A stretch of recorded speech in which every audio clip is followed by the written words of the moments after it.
Escapar de uno de los hombres más ricos y poderosos del planeta no es un plan, es una sentencia. Aya lo sabía y huyó de todos modos. Esta es la historia que Dubái nunca quiso que conocieras. En mayo de 2019, una mujer de 45 años abandonó un palacio en los Emiratos Árabes Unidos, con sus 2 hijos y una cantidad de dinero que las distintas fuentes cifran entre 31 y 40 millones de libras esterlinas. No era una turista. Era la 6ª esposa del hombre más poderoso del Golfo Pérsico. Mohammed bin Rashid Al Maktoum, gobernante de Dubái, primer ministro y vicepresidente de los Emiratos Árabes Unidos, dueño de una fortuna estimada en 18.000 millones de dólares, el hombre que construyó el edificio más alto del mundo, el Burj Khalifa, y que convirtió un asentamiento en el desierto en la ciudad más visitada del planeta. Y la mujer que salió de su palacio y no volvió, era también algo más. Era hija del difunto rey Hussein I de Jordania y hermana del actual rey Abdalá II. Era una princesa huyendo de un jeque. Era el escándalo que ningún servicio de relaciones públicas podía enterrar. La historia de la princesa Haya bin al-Hussein es una de las más extraordinarias que ha producido la realeza del siglo XXI. No porque sea una historia de amor frustrado, que también lo es, sino porque es la historia de una mujer que tenía todo lo que el mundo convencional considera que hace a alguien imposible de vencer y que decidió usarlo para enfrentarse directamente al poder que la atrapaba.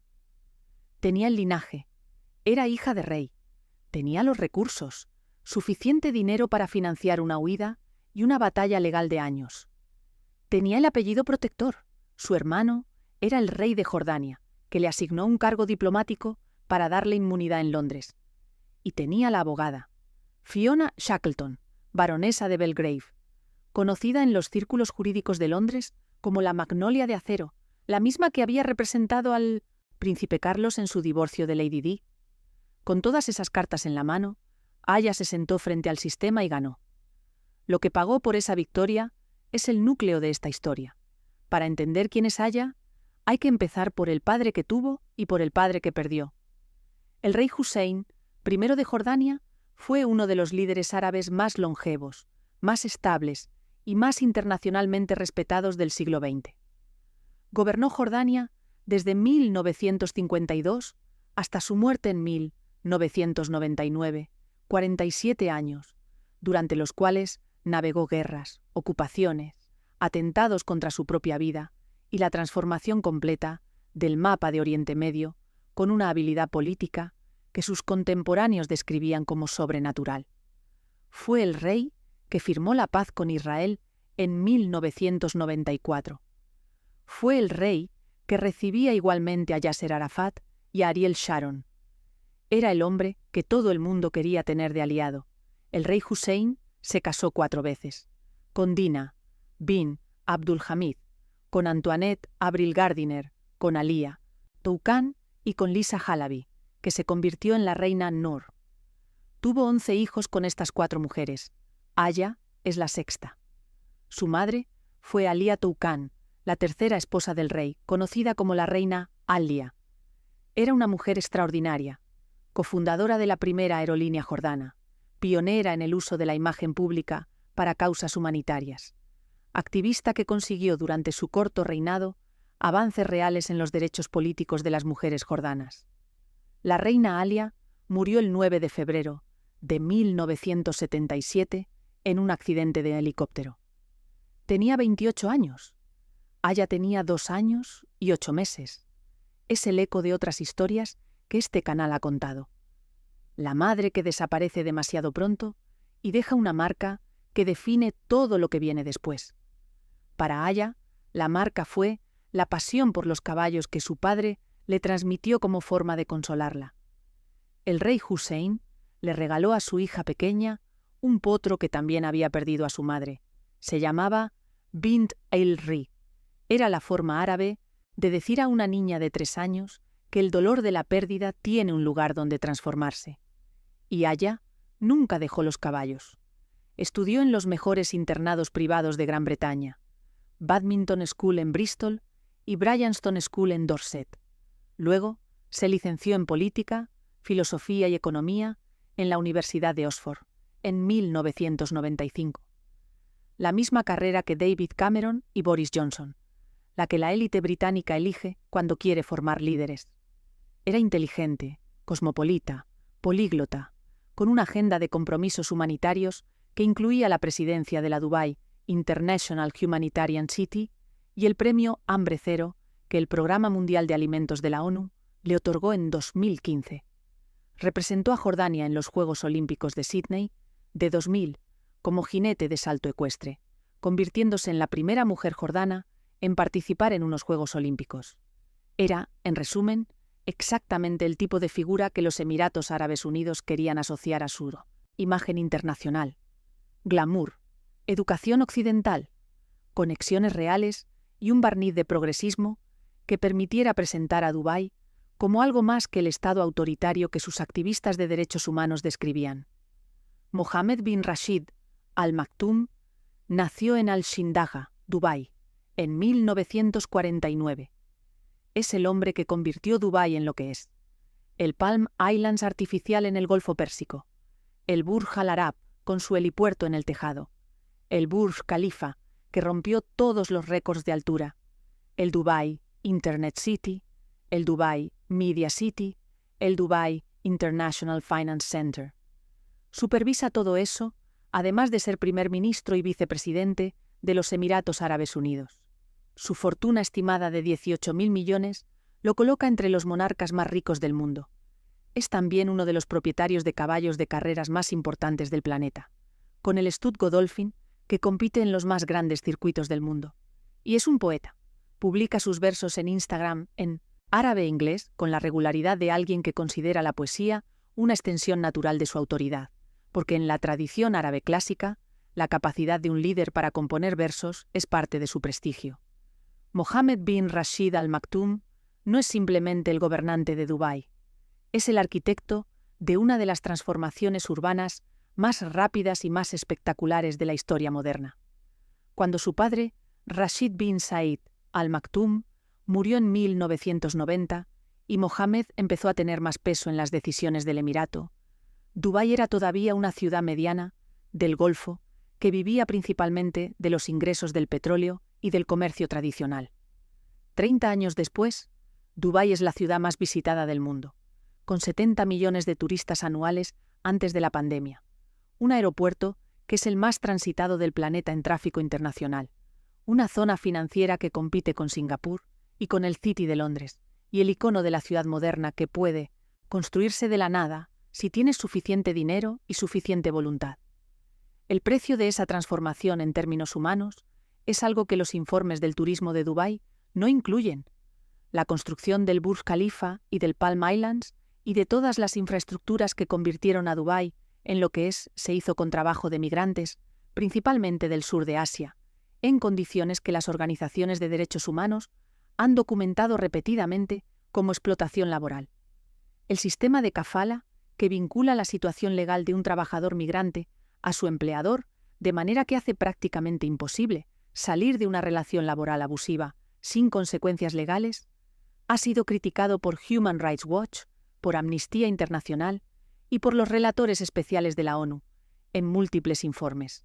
Los Emiratos Árabes Unidos son un Estado autoritario que prohíbe los sindicatos, restringe la libertad de prensa, criminaliza la disidencia política, y como el proceso judicial de Haya puso de manifiesto, retiene a miembros de su propia familia gobernante contra su voluntad. La paradoja de Dubái, en el siglo XXI, es exactamente esa. Es el destino de vacaciones de elección de millones de personas que valoran el sol, los hoteles de lujo, los centros comerciales y la seguridad superficial de un Estado donde el crimen callejero es prácticamente inexistente. Y es, simultáneamente, un Estado donde una princesa necesitaba huir en secreto con sus hijos, porque le habían dejado un arma cargada en la habitación como advertencia de lo que le esperaba si no obedecía. Las dos cosas son ciertas al mismo tiempo, y la mayoría de los turistas que se fotografían ante el Burj Khalifa eligen conscientemente no pensar demasiado en la segunda. Haya y Mohammed se conocieron en 2002 en un concurso ecuestre en Jerez de la Frontera, España, durante uno de los eventos hípicos que eran la afición compartida que los conectaba. Se casaron el 10 de abril de 2004 en el Palacio Al-Baraka de Ammán, en una ceremonia privada a la que asistieron Abdalá y Rania de Jordania. Aya tenía 30 años, Mohammed tenía 55. La diferencia de edad era de 25 años. Él era ya, en 2004, uno de los hombres más poderosos del mundo. Ella era la primera mujer de linaje real que se convertía en esposa de un gobernante emiratí. Era su sexta esposa, no la única. La primera esposa de Mohammed, la jequesa Hind bint Maktoum, es la primera dama oficial de Dubái y la madre de 12 de sus hijos, incluyendo el heredero designado, Hamdan bin Mohammed. Mohammed tiene, según los registros disponibles, al menos 6 esposas y 30 hijos. La poligamia es legal en los Emiratos Árabes Unidos, y en el contexto de la familia gobernante es también una práctica política. Las alianzas matrimoniales, con distintas ramas de las familias de la élite del Golfo, son parte del tejido de poder que sostiene el sistema. Aya era la joya internacional de ese sistema. La princesa jordana con Oxford y los Juegos Olímpicos, y la agenda humanitaria que presentaba a Dubái en el Foro Económico Mundial de Davos y en las galas de la realeza europea. Los primeros años del matrimonio produjeron la imagen pública que se esperaba. Apariciones en Royal Ascot, en los grandes premios hípicos de Europa, en las cumbres internacionales donde Mohammed asistía en su calidad de primer ministro. Tuvieron 2 hijos, Al-Jalila, nacida el 2 de diciembre de 2007, y el jeque Zayed, nacido el 7 de diciembre de 2011. Mohammed anunció el nacimiento de Zayed en Twitter con el orgullo de un padre que en ese momento tenía 62 años y que consideraba a su hijo con Aya un vínculo especial. Aya declaraba públicamente su admiración por su marido con la fluidez de alguien que sabe exactamente qué se espera que diga. Cada día me fascina todo lo que hace. Doy gracias a Dios todos los días por lo afortunada que soy junto a él. Eso fue antes. Lo que vino después empezó en diciembre de 2018, cuando algo que Aya vio o descubrió cambió el eje de su vida de una manera que no tuvo vuelta atrás. La princesa Latifa bint Mohammed Al Maktoum es una de las hijas del emir, nacida de un matrimonio diferente al de Aya. En febrero de 2018, Latifa intentó escapar de Dubái por segunda vez. La primera había sido a los 16 años, en 2002, cuando fue capturada y, según su propio testimonio grabado en video, encarcelada y torturada durante 3 años como castigo. En 2018, con 32 años, Latifa planeó una segunda fuga con una amiga finlandesa llamada Tina Jauhiainen, que era su instructora de artes marciales, y un exespía francés llamado Hervé Joubert. El 24 de febrero de 2018, Latifa y Jauhiainen tomaron una lancha inflable desde la costa de Omán hasta aguas internacionales, donde les esperaba un yate con bandera estadounidense. Llevaban 8 días navegando cuando el yate fue abordado frente a las costas de la India por comandos que lanzaron granadas de humo y encañonaron a las mujeres. Latifa fue sedada e introducida en un avión privado de vuelta a Dubái. Jauhiainen fue detenida en Dubái durante 2 semanas. Antes de la fuga, Latifa había grabado un video de 40 minutos que sus amigos publicaron después de su captura como seguro de vida. En ese video, grabado con una calma que resulta más escalofriante que cualquier dramatismo, Latifa decía: «Si estáis viendo esto, no significa algo bueno. Quiere decir que estoy muerta o en una situación muy, muy, muy mala». Describía las restricciones bajo las que vivía. No poder conducir, no poder viajar, no poder salir de Dubái desde 2002. Criticaba a un padre que solo piensa en su propia imagen y que ha destruido la vida de tantas personas. Y decía que el fallido intento de fuga de 2002 le había costado 3 años de encarcelamiento y torturas. Aya conocía a Latifa. Era su madrastra, en el sentido en que el matrimonio la había puesto en esa posición dentro de la familia. Y en diciembre de 2018, cuando el escándalo internacional por la captura de Latifa amenazaba con convertirse en un problema diplomático serio, Aya tomó una decisión que cambiaría el curso de su propia vida. Llamó a su amiga Mary Robinson, expresidenta de Irlanda y exalta comisionada de la ONU para los derechos humanos, y le pidió que viajara a Dubái para ayudar con lo que describió como un dilema familiar. Robinson fue. Se reunió con Latifa en presencia de la familia, y al salir, hizo una declaración que los activistas de derechos humanos en todo el mundo criticaron con una dureza que la propia Robinson reconoció después. Dijo que Latifa estaba al cuidado amoroso de su familia y que todo estaba bien. Pero lo que Robinson vio en esa visita le dijo algo diferente a lo que dijo en público. Según la BBC, Robinson descubrió durante la visita hechos preocupantes sobre la situación de Latifa, que la hicieron sentirse no segura sobre la situación que había validado públicamente. Y fue esa información la que comenzó a transformar la percepción de Aya sobre el hombre con quien estaba casada. Según el relato que emergería después en los tribunales, fue lo que Aya descubrió sobre el trato a Latifa lo que la llevó a empezar a sentirse en peligro ella misma. Y fue en ese período, a finales de 2018, cuando el tribunal británico que examinaría el caso, años después, determinaría que Mohammed bin Rashid Al Maktoum comenzó a actuar de una manera destinada a intimidar y asustar a Aya. Lo que ocurrió exactamente en el palacio, entre diciembre de 2018 y mayo de 2019, solo lo conocen las personas que estaban dentro. Lo que salió a la luz en el juicio es suficiente para entender la escala del miedo. Aya tuvo durante ese período una relación con uno de sus guardaespaldas, Russell Flowers, un exmilitar británico. El tribunal determinó que la relación duró aproximadamente 2 años.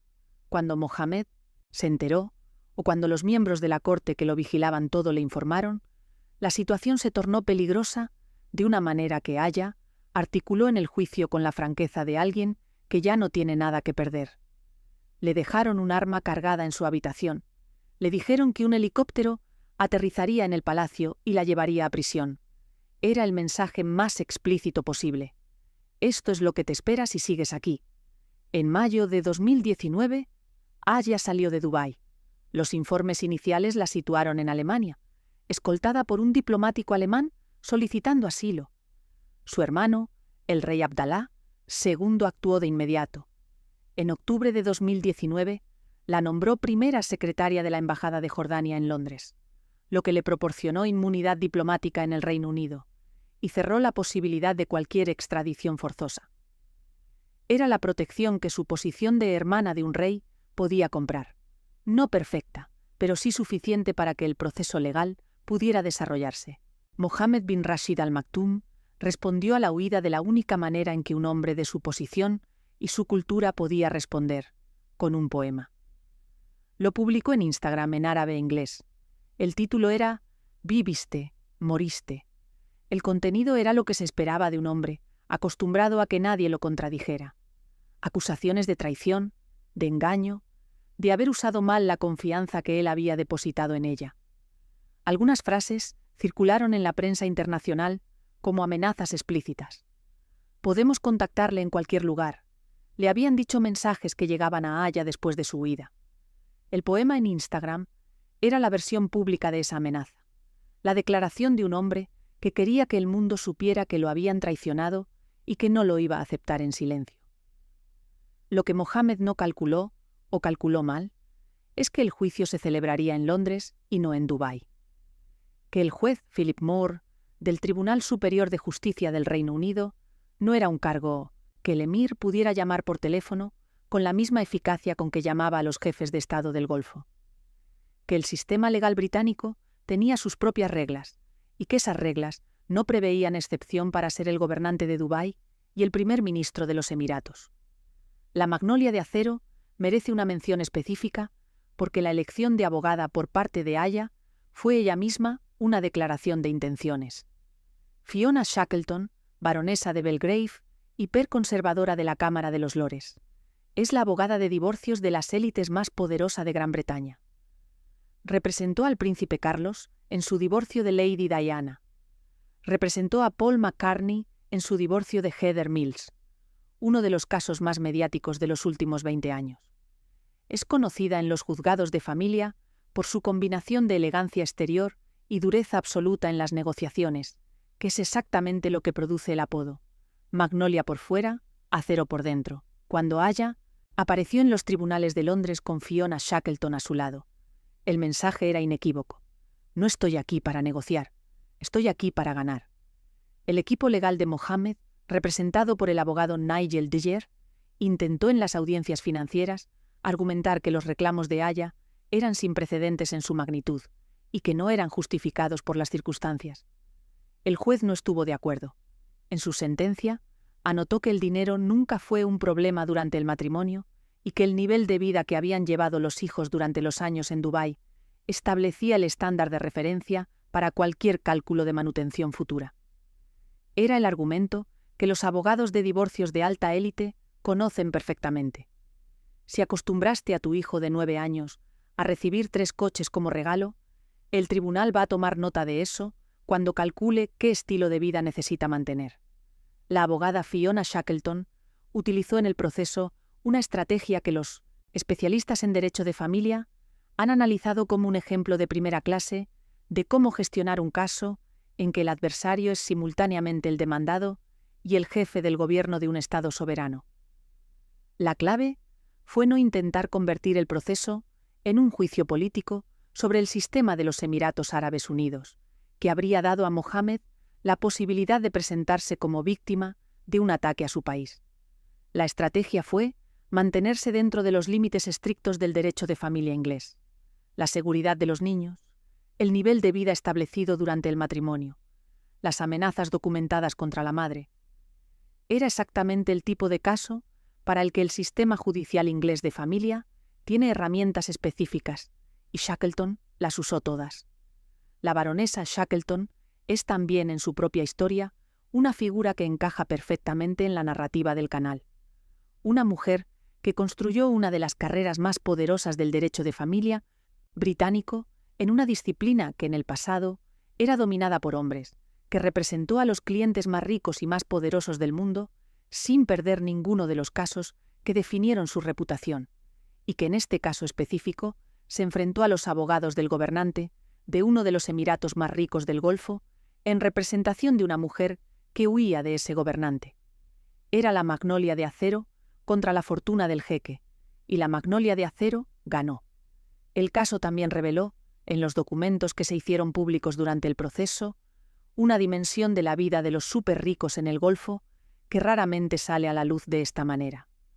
La fortuna de Mohammed bin Rashid Al Maktoum es en parte personal y en parte institucional, de una manera que los tribunales occidentales encuentran difícil de gestionar. El gobernante de Dubái no es exactamente equivalente a un empresario privado, porque sus activos personales y los activos del Estado que gobierna no están claramente separados en la manera en que el sistema legal occidental requiere. El juez Moore tuvo que navegar esa complejidad para determinar exactamente qué era lo que Mohammed debía pagar y de qué fuentes. El proceso fue largo y complejo, con múltiples audiencias y múltiples decisiones intermedias.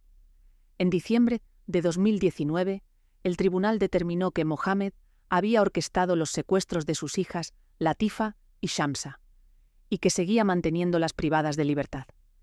En marzo de 2020, el juez Andrew McFarlane publicó su veredicto en 34 páginas.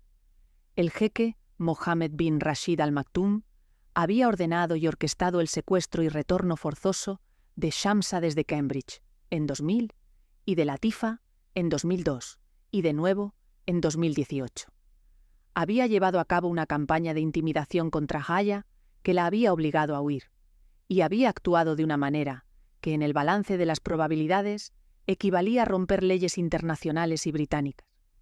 La princesa Shamsa, nacida en 1981, había intentado escapar a los 19 años durante unas vacaciones en Inglaterra en el verano del año 2000.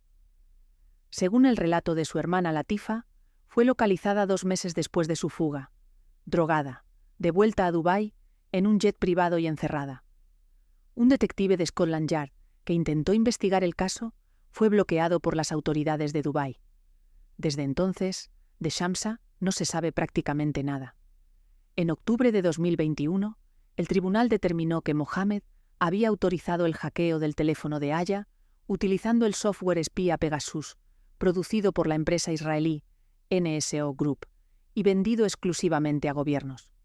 era la evidencia tecnológica más sólida de la campaña de vigilancia. El emir de Dubái había ordenado que se instalara en los dispositivos de su exesposa y de su equipo legal el mismo software que se usa para espiar a disidentes y periodistas. El tribunal consideró que esa evidencia reforzaba la conclusión de que Mohammed representaba la principal amenaza para la seguridad de Aya y sus hijos.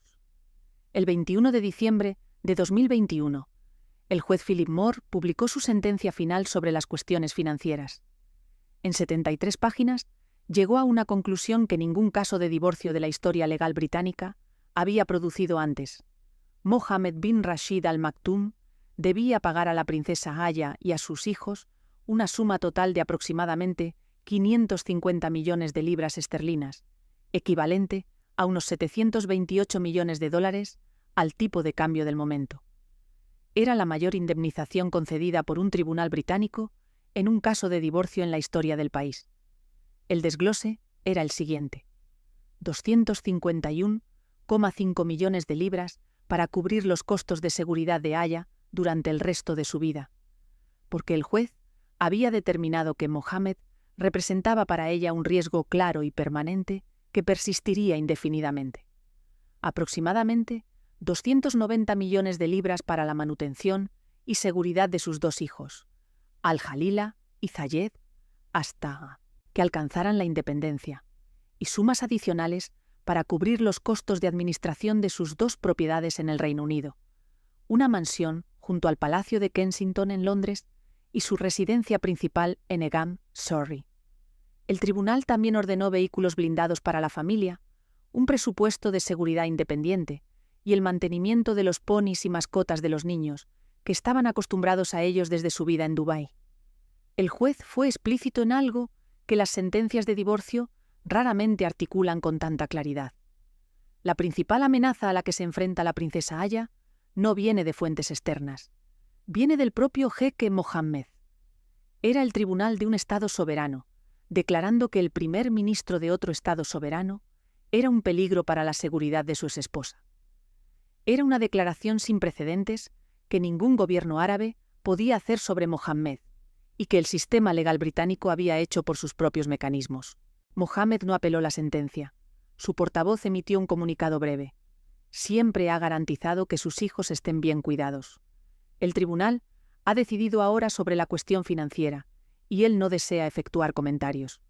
Ha pedido a los medios que respeten la privacidad de sus hijos. Era la respuesta de alguien que había perdido la batalla legal y que necesitaba salvar la cara con la única dignidad que le quedaba: el silencio. Aya obtuvo la custodia exclusiva de Al-Jalila y Zayed. Mohammed puede mantener contacto telefónico con sus hijos, pero no puede verlos en persona en el Reino Unido, según las condiciones del acuerdo. Es la dimensión más personal de la derrota. El hombre que construyó el edificio más alto del mundo, que gobierna un emirato de 40 millones de visitantes anuales, que tiene 30 hijos con 6 esposas, no puede abrazar a los 2 hijos que tuvo, con la mujer que lo desafió, porque un juez de Londres determinó que él mismo era el mayor peligro para su seguridad. El contexto más amplio de la historia de Aya incluye también lo que le pasó a la reina Noor de Jordania, la cuarta esposa del rey Hussein, después de la muerte del rey en 1999. La reina Noor, que era americana de nacimiento y se llamaba Lisa Halaby antes de convertirse al Islam y casarse con Hussein, quedó viuda a los 47 años y encontró que su posición dentro de la familia real jordana se había vuelto complicada con la sucesión al trono. Abdalá II, el hijo de Hussein, con su segunda esposa, es el heredero que gobernó Jordania, y la posición de Noor como viuda de rey, sin hijos en el trono, es simbólicamente respetable, pero institucionalmente periférica. Es la estructura que el sistema de sucesión de las monarquías árabes crea inevitablemente. Cuando el rey muere, las esposas que no son madres del heredero pierden la protección que les daba la posición del marido. Aya, en cambio, tenía su propio linaje independiente del de su marido. Era hija de rey, hermana de rey, y eso le daba un acceso a la protección institucional que la mayoría de las esposas de jeques no tienen. Cuando el rey Abdalá II la nombró primera secretaria de la embajada jordana en Londres, estaba ejerciendo exactamente esa protección. el poder del Estado jordano colocado como escudo entre su hermana y el poder del Estado emiratí. Era diplomacia familiar, aplicada a una batalla personal, y funcionó. El papel de Russell Flowers en toda esta historia es el elemento que los críticos de Aya usaron para intentar cuestionar su credibilidad moral durante el proceso. Flores, el guardaespaldas británico, con quien Aya mantuvo una relación mientras todavía estaba casada, fue fotografiado con ella en varias ocasiones antes de la huida, incluyendo en la visita anual de la familia de Dubái a Royal Ascot. Fue esa fotografía, según los relatos disponibles, la que alertó a los miembros de la corte de Mohammed sobre la relación, que lo transmitieron al emir. La reacción del emir fue la que fue. Los 4 guardaespaldas que luego chantajearon a Aya por esa relación recibieron en total más de 6 millones de libras en pagos silenciadores. Flowers firmó su propio acuerdo de confidencialidad. El tribunal reconoció los hechos sin usarlos para invalidar la narrativa central del peligro al que se enfrentaba Aya. La vida de Aya en Londres, desde 2019, ha sido la de alguien que sabe que no puede bajar la guardia. Sus propiedades tienen los sistemas de seguridad que el tribunal ordenó financiar. Se mueve con un equipo de protección. Aparece en público raramente y cuando lo hace, elige los contextos. Una aparición junto a Sarah Ferguson en un acto de una organización benéfica. Una presencia en eventos relacionados con su fundación. Se desconoce si ha encontrado una nueva relación. La historia con Russell Flowers, el guardaespaldas, terminó con acuerdos de confidencialidad que él firmó a cambio de aproximadamente 1,5 millones de euros. Los 4 miembros del personal de seguridad que la habían chantajeado por esa relación recibieron en total alrededor de 6,7 millones de libras en pagos que el tribunal identificó como extorsión. El elemento que convierte esta historia en algo que va más allá del drama de alta sociedad es lo que reveló sobre el sistema, sobre cómo funciona el poder en los estados del Golfo, donde las mujeres de la familia gobernante pueden ser retenidas en palacios que son prisiones sin que ningún mecanismo interno tenga el poder ni el interés de intervenir. Shamsa lleva más de 2 décadas desaparecida del mundo público. Latifa fue capturada en el Océano Índico por comandos y devuelta a Dubái sedada. Mary Robinson, la expresidenta de Irlanda y excomisionada de los derechos humanos de la ONU, fue usada como herramienta de lavado de imagen para que el mundo creyera que Latifa estaba bien. Y el único mecanismo que funcionó, el único que produjo un resultado real, fue la combinación específica de privilegio, dinero y conexiones que Aya tenía, y que la mayoría de las mujeres en situaciones similares en los países del Golfo no tienen. Latifa reapareció públicamente en los años siguientes al juicio. En España, en 2021. En París, en febrero de 2022, junto a Michelle Bachelet, la entonces alta comisionada de la ONU para los Derechos Humanos. Las apariciones se interpretaron de manera diferente según quien las evaluara. Para el gobierno de los Emiratos, eran la prueba de que Latifa estaba bien y era libre. Para los activistas, eran apariciones controladas, diseñadas para callar a los críticos internacionales. La verdad de lo que ocurre dentro del palacio sigue siendo, como siempre, invisible. Mohammed bin Rashid Al Maktoum es también poeta, y eso merece más análisis del que suele recibir en las crónicas sobre el proceso judicial. En la tradición árabe clásica, desde la época preislámica de los grandes, poemas de la Muallakat hasta la poesía del andaluz, la capacidad de un líder para componer versos era inseparable de su autoridad. El poeta árabe no era solo un artista, era el portavoz de su tribu, el custodio de su honor, el que traducía en palabras lo que la comunidad sentía y lo que el enemigo debía saber que se enfrentaba. Mohammed publica sus versos en Instagram con regularidad y tiene seguidores que los leen como si fueran declaraciones políticas, porque en cierto sentido lo son. El poema que publicó después de la huida de Aya, el que tituló «Viviste, moriste», era la continuación de esa tradición por otros medios. No estaba hablando al vacío ni a un público genérico.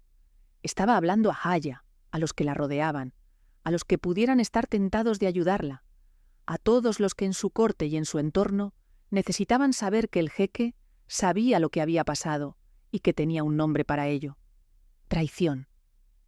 Era el equivalente moderno del poeta guerrero árabe que recitaba versos de advertencia antes de la batalla, excepto que la batalla era legal y que los versos terminarían como evidencia en un tribunal de Londres. Hay también en la historia de Mohammed una dimensión que las crónicas europeas raramente abordan con honestidad, la de un hombre formado entre dos mundos. Estudió en Cambridge en 1966, en la Bell English School, donde aprendió inglés y donde conoció la Gran Bretaña, que se convirtió en el segundo hogar de su familia. Tiene propiedades en el Surrey, donde su stud de caballos Godolphin tiene una de sus bases principales. Asiste a Royal Ascot cada año como una de las figuras más reconocibles del mundo de las carreras de caballos. Es, en ese sentido, perfectamente cómodo en el mundo occidental cuando ese mundo le ofrece lo que quiere. Lo que el juicio de Londres demostró es que no estaba preparado para que ese mismo mundo occidental le dijera que no podía tener todo lo que quería. La sentencia del juez Moore es, entre sus muchas dimensiones, también la declaración de que el dinero tiene límites que el dinero mismo no puede comprar. Mohammed bin Rashid Al Maktoum tiene 18.000 millones de dólares. Es el primer ministro de uno de los estados con más poder financiero del mundo. Sus relaciones diplomáticas incluyen a prácticamente todos los líderes occidentales que asisten a los foros económicos internacionales en los que Dubái participa como anfitrión o como invitado. Y con todo eso, no pudo hacer que un juez de la Sala de Familia del Tribunal Superior de Londres dictaminara en su favor, porque el juez no recibe llamadas de sus asesores de relaciones públicas, porque las pruebas del software espía Pegasus están documentadas y son verificables, porque Shamsa lleva décadas desaparecida, y eso no puede ser explicado de manera satisfactoria por ningún portavoz, porque los hechos son los hechos, y en un tribunal independiente los hechos pesan más que los 18.000 millones. Poema que Mohammed publicó en Instagram después de la huida de Haya, el que tituló «Viviste, moriste», fue borrado de la plataforma en algún momento después de que empezara el proceso judicial. Su abogado declaró ante el tribunal que el jeque no había tenido ninguna intención de causar daño a la princesa. Pero la existencia del poema quedó registrada en los documentos del juicio, y los que lo leyeron cuando circuló en la prensa internacional tienen sus propias conclusiones. Era el testimonio más íntimo disponible de cómo un hombre acostumbrado a no recibir un no procesa recibir uno, convirtiendo la traición de una persona en una declaración pública escrita en versos que iba a leer el mundo entero. Era también, aunque probablemente no lo sabía cuando lo escribió, la prueba documental que más claramente ilustraría para el tribunal lo que Haya sentía cuando huyó. El Programa Mundial de Alimentos de la ONU le concedió a Haya el Premio Hambre Cero en 2015. Era el reconocimiento de décadas de trabajo humanitario que incluía la fundación de Tqiyet Umali, descrita como la primera organización no gubernamental del mundo árabe dedicada específicamente a la lucha contra el hambre, y la presidencia de la Dubai International Humanitarian City.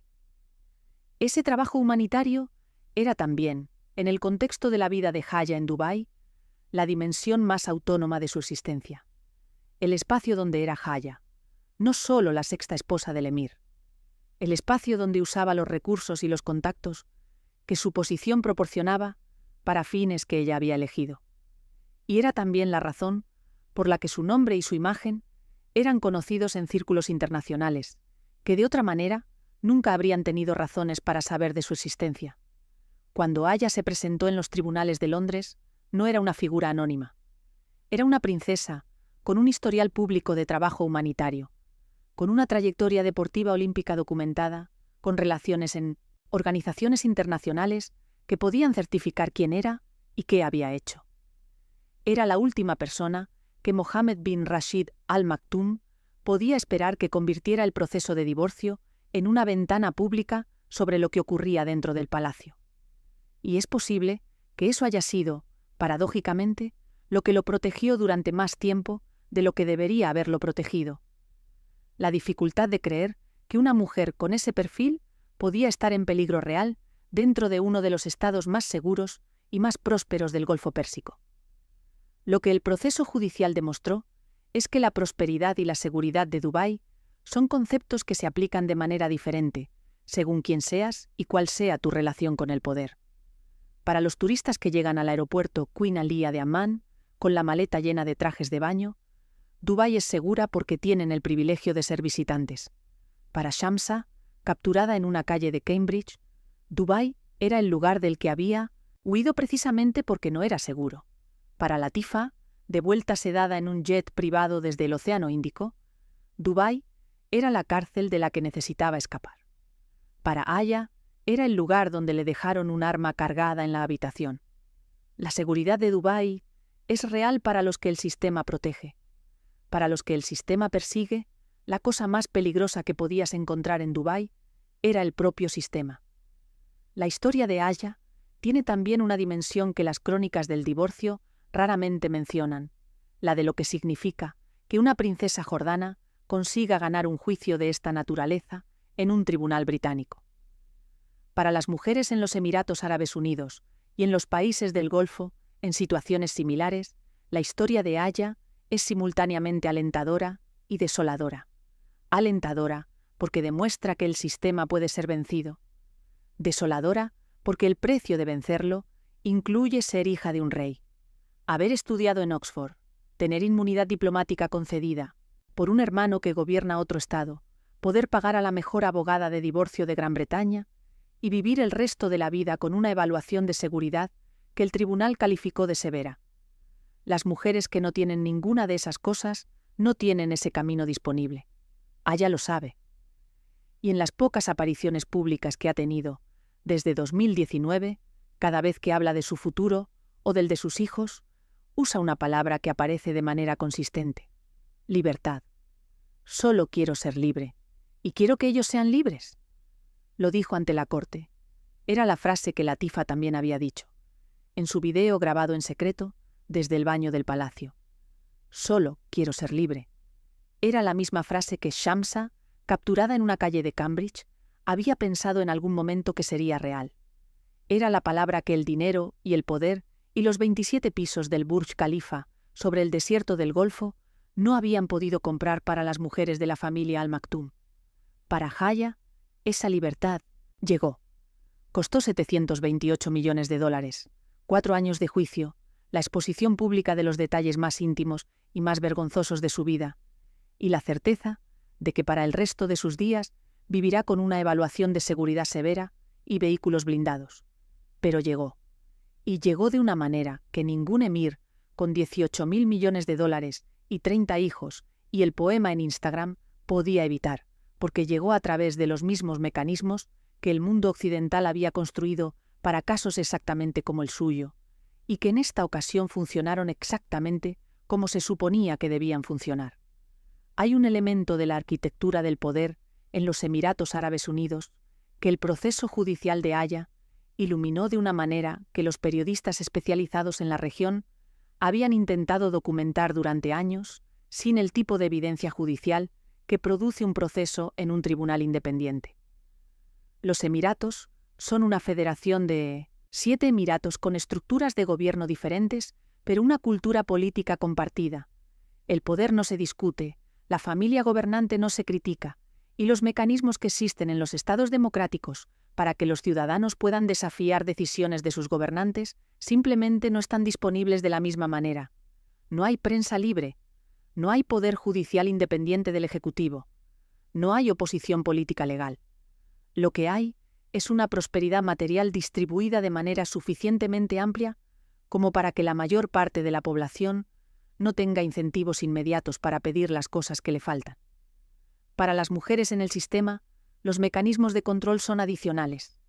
El sistema de guardianship masculina, que en distintos grados existe en todos los países del Golfo, limita la capacidad de las mujeres de tomar decisiones autónomas sobre viajes internacionales, matrimonio y, en algunos casos, trabajo y atención médica, sin el consentimiento de un tutor masculino. Latifa no podía salir de Dubái, porque no tenía pasaporte propio al que acceder libremente. Shamsa fue devuelta desde Cambridge porque su padre tenía los recursos para enviar a sus hombres a recogerla. Y Aya necesitó la protección diplomática de su hermano, el rey de Jordania, para que el sistema legal británico pudiera funcionar sin que Mohammed tuviera la capacidad de repatriarla por las mismas vías que había usado con sus hijas. El software Pegasus merece también una explicación más detallada de la que suele recibir en los resúmenes de prensa.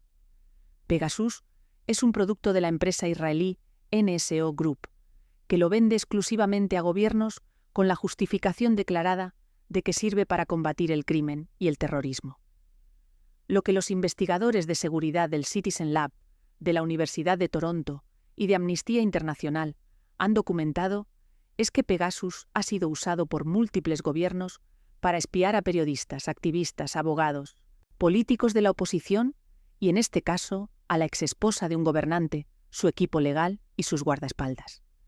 El hecho de que los Emiratos hayan usado Pegasus para espiar a Haya no es solo una violación de su privacidad, es la evidencia de que el Estado emiratí usa tecnología de vigilancia avanzada contra personas que están en territorio de otro Estado soberano, lo que tiene implicaciones que van más allá de un divorcio.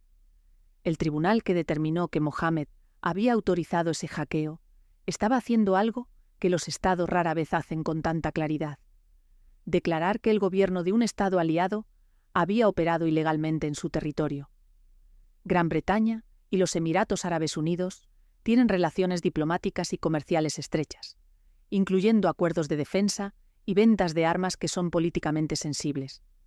El gobierno británico no tomó ninguna acción diplomática formal como resultado de las conclusiones del tribunal sobre el hackeo, pero las conclusiones del tribunal están en el registro judicial permanente y son citadas en los informes de organizaciones de derechos humanos sobre los patrones de vigilancia del gobierno emiratí.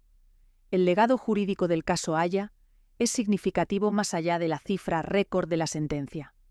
El caso estableció que los tribunales ingleses tienen jurisdicción para juzgar asuntos de familia que involucran a jefes de Estado o miembros de familias gobernantes extranjeras cuando los hijos en cuestión están presentes en territorio inglés.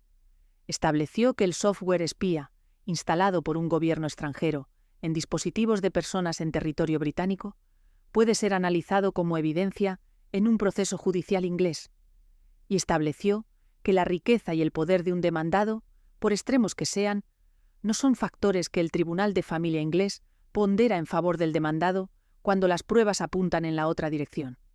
Para las organizaciones que trabajan en los derechos de las mujeres en los estados del Golfo, el caso Haya es un recurso que se cita con frecuencia, pero también con la advertencia de sus limitaciones. Lo que permitió que Haya ganara fue una combinación de factores irrepetible para la inmensa mayoría de las mujeres en situaciones similares. El linaje real, que le daba acceso a la protección diplomática de un Estado extranjero. Los recursos económicos para financiar años de litigación en los tribunales más caros del mundo. La reputación internacional que hacía políticamente costoso para el gobierno emiratí tratarla del mismo modo que trató a Shamsa y a Latifa. Sin esos factores, el resultado habría sido diferente. Y sin esos factores, la situación de Haya habría sido la de Latifa, de vuelta sedada y sin acceso al mundo exterior. La princesa Haya tiene hoy 50 años. Sus hijos, Al-Jalila y Zayed, viven con ella en Londres y en Surrey, rodeados de la seguridad que el tribunal ordenó financiar. La evaluación de riesgo, severa que el tribunal reconoció, sigue siendo parte de su realidad diaria. Al-Jalila tiene 17 años ahora. Zayed tiene 13. Son los años en que los hijos empiezan a hacer preguntas sobre su historia y sobre por qué su vida es como es, y no de otra manera.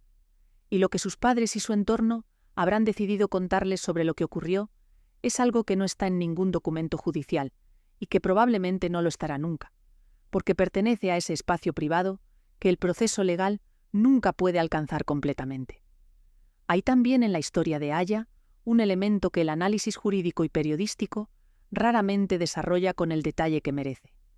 La dinámica específica de ser la esposa más joven de un polígamo poderoso en un sistema donde la primera esposa es la primera dama y las demás tienen posiciones que dependen completamente de la voluntad del marido.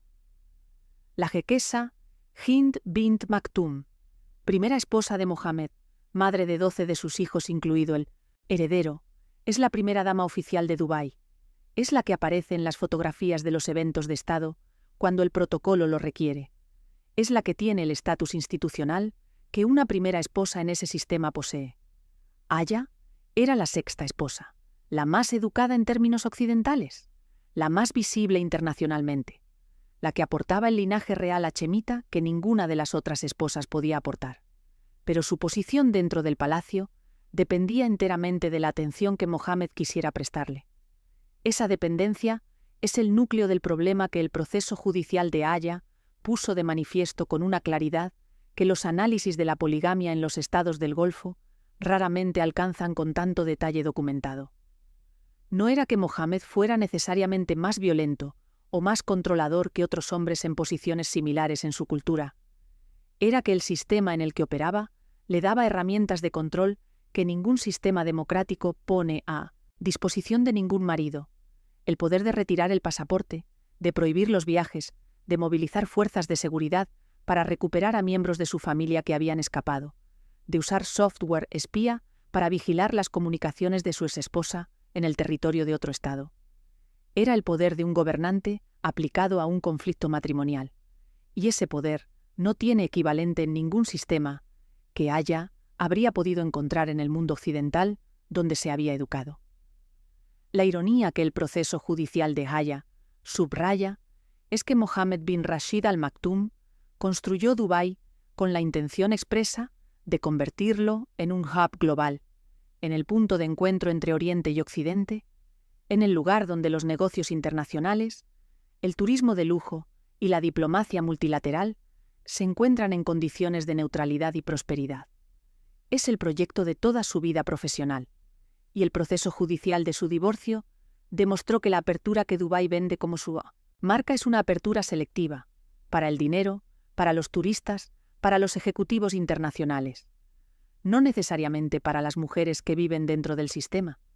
Lo que le queda a Mohammed después de la sentencia es la pregunta de cómo convive con haber sido derrotado públicamente en un tribunal de un país occidental por la mujer con quien estuvo casado 15 años. Las culturas del honor en el mundo árabe tienen formas específicas de procesar esa clase de derrota que no son equivalentes a las formas occidentales. El poema que publicó y luego borró era una forma de procesarla. El silencio posterior, la declaración de que no deseaba efectuar comentarios, era otra forma. Lo que no puede hacer es cambiar los documentos judiciales que están en el registro permanente del Tribunal Superior de Justicia del Reino Unido, que describen sus acciones con el lenguaje específico que los jueces ingleses usan cuando han llegado a conclusiones que no dejan lugar a interpretaciones alternativas. Esos documentos existen y serán citados durante décadas por cualquiera que quiera entender cómo funciona el poder en el interior de los palacios del Golfo Pérsico. La historia del jeque que usa Pegasus para espiar a su exesposa en Londres mientras ella litiga contra él en los tribunales tiene también una dimensión geopolítica que rara vez se conecta explícitamente con el caso. El software Pegasus fue diseñado por una empresa israelí y vendido a los Emiratos Árabes Unidos, que son uno de los estados árabes que firmaron los acuerdos de Abraham en 2020, el proceso de normalización de relaciones con Israel, que fue uno de los logros diplomáticos que el gobierno de Trump promovió con más énfasis en sus últimos meses. Era la cooperación tecnológica entre Israel y los Emiratos en su dimensión más oscura. Un sistema de espionaje, desarrollado en Tel Aviv, siendo usado en Londres por el gobierno de Abu Dhabi contra una exprincesa que se había refugiado en el Reino Unido. Ninguna de las tres capitales implicadas sacó ventaja narrativa de esa conexión específica. El impacto de la historia de Aya en la percepción pública de los estados del Golfo en el mundo occidental fue real, pero limitado en el tiempo. Durante los meses de los procesos judiciales, las revelaciones sobre el hackeo con Pegasus y sobre los secuestros de Latifa y Shamsa generaron cobertura en todos los medios internacionales de referencia. Hubo editoriales que pedían consecuencias diplomáticas. Hubo declaraciones de organizaciones de derechos humanos. Y luego, con la velocidad con que el ciclo de noticias deja atrás los escándalos que no producen consecuencias directas para el lector, la historia pasó al archivador de los grandes casos que quedaron sin consecuencias sistémicas. Mohammed siguió siendo el gobernante de Dubái. Los Emiratos siguieron siendo el destino de turismo de lujo más visitado del Golfo. Los negocios entre Gran Bretaña y los Emiratos siguieron como antes. Lo que no volvió como antes fue la vida de Haya, y lo que tampoco volvió como antes fue la narrativa pública de la familia Al Maktoum. Antes del caso, Mohammed era presentado en la prensa occidental principalmente como el visionario empresarial que había transformado el desierto en una metrópoli global. Después del caso, a ese retrato se le añadieron capas que no podían borrarse. El hombre que había orquestado el secuestro de sus propias hijas, que había usado Pegasus para espiar a su exesposa en Londres, que le había dejado un arma cargada en la mesilla de noche como advertencia. Esas capas están ahora en el registro permanente de los tribunales ingleses y en los archivos de todos los medios que cubrieron el proceso.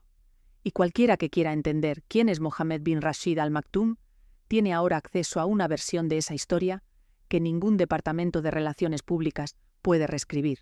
Haya dijo ante el tribunal, en una de las frases que más circularon en la prensa: «Realmente, quiero ser libre, y quiero que ellos sean libres». Era una frase que en su sencillez absoluta decía todo lo que había que decir sobre lo que había vivido. No quería venganza. No quería exposición pública por el placer de la exposición. Quería la libertad que cualquier persona en cualquier lugar del mundo daría por garantizada. Y el hecho de que para conseguirla necesitara 4 años de juicio, los mejores abogados de Gran Bretaña, la protección diplomática de su hermano rey y 728 millones de dólares, dice algo sobre el mundo en que vivimos que no debería olvidarse tan fácilmente como tiende a olvidarse. El elixir de caballos que une a Haya y a Mohammed es también una de las claves para entender cómo se construyeron 15 años de matrimonio antes de que todo se rompiera. Mohammed bin Rashid Al Maktoum es uno de los propietarios de caballos de carreras más importantes del planeta. El Stud Godolphin tiene establos en Gran Bretaña, en Irlanda, en Francia, en Australia y en los Emiratos. Sus caballos han ganado en Ascot, en el Arco de Triunfo, en el Derby de Epsom. Es una pasión que ocupa una posición singular en la jerarquía de sus actividades. No es solo un hobby de hombre rico, sino una identidad, la parte de su vida donde el poder árabe y la tradición inglesa de las carreras se mezclan en una síntesis que él ha cultivado durante décadas. Haya compartía esa pasión de manera genuina. Había competido en salto ecuestre en los Juegos Olímpicos. Tenía caballos propios, conocía el mundo de la hípica desde dentro. Era el lenguaje común que los conectó cuando se conocieron en Jerez, en 2002, y que durante años fue el espacio donde la relación tenía su dimensión más auténtica. Lo que el juicio reveló es que compartir una pasión no es suficiente si lo que rodea a esa pasión es un sistema de poder que no admite igualdad. Haya era la única de las esposas de Mohammed, con educación universitaria en Oxford y con carrera deportiva olímpica y con agenda internacional independiente. Pero seguía siendo la 6ª esposa de un hombre que gobernaba un estado autoritario, y cuando la relación se fracturó, ese sistema tenía mecanismos a su disposición que ninguna educación en Oxford podía neutralizar desde dentro. Solo podían neutralizarse desde fuera, desde un tribunal de otro país, con la protección diplomática de un hermano rey. Era la única manera. Y que esa única manera existiera para Haya es el privilegio específico que la diferenció de Latifa y de Shamsa y de todas las mujeres que no tienen hermanos reyes, ni Oxford, ni inmunidad diplomática. Si esta historia te ha llegado, si en algún momento has pensado en qué significa tener todo el dinero y el poder del mundo y perder de todas formas, deja tu opinión en los comentarios. ¿Crees que el sistema que protegió a Haya es accesible para todas las mujeres o solo para las que tienen el privilegio que ella tenía? El debate está abierto, y si quieres saber más sobre las mujeres que se enfrentaron al poder del Golfo y sobre las que no tuvieron la misma suerte, en este canal tienes más historias como esta, las que el dinero no pudo silenciar. Suscríbete.